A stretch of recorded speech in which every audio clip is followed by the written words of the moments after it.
Welcome to the Slop Temple. We pray this video helps. You start by making sure the watch is charged and paired. This avoids interruptions.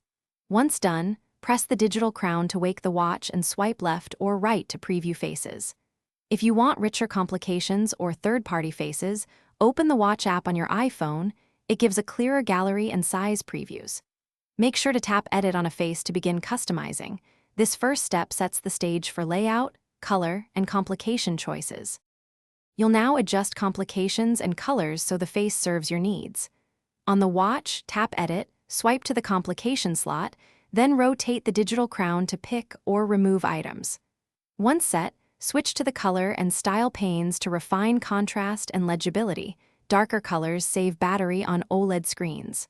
Alternatively, use the watch app on iPhone to drag complication positions and add third-party widgets.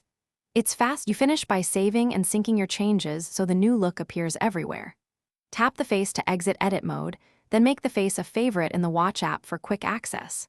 Once applied, long press to switch faces on the fly. It's the fastest way to test layouts. If a complication doesn't update, make sure the companion app is installed, toggle Bluetooth, or restart both devices. These steps usually restore communication and refresh data feeds.